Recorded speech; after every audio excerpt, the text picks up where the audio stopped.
څه ورځې مخه یو ملا دلته وژړېدی چې دا ناسو پر تعلیم باندې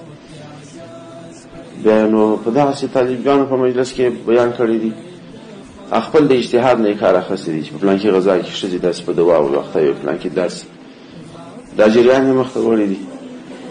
او دا د فقاهت جزیه ده چې سړی یو مسله ثابتوي او حکم کوي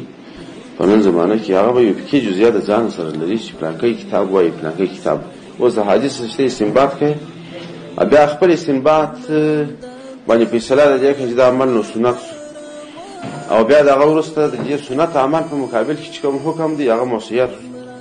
نو چې موصیت شو دلته اطاعت نشان دی په کار لا طاعت لمخلوق فی معصیت الخالق قدرمن مولانا صاحب دا استاد جریان تاسو دا تشویق چې داخل وتوار کی چې اطاعت نشته د دې نتیجه شوله خو نتیجه دا شوله چې دغه حکم په مقابل کې د بغاوت تر اجازه ده نو د نظام په مقابل کې څوک بغاوت را پاسي دا وستا مسلمانان ته ګټه ورسوله خیر ورسوي او دلته چې د نظام کې ټینګښت راوستي کمزوري راوسته او بیا خپل اجتهادي جزئیات چې خپل اجتهاد باندې برابر کړی هغه د سنت مخالفت بل پلاجی مخالفت موصیت کی بل پلاجی د امیر په مقابل کې خلکو ته جرأت ورکړي چې تاسو بغاوت برابر شي دا سیکړنې مناسب نه دي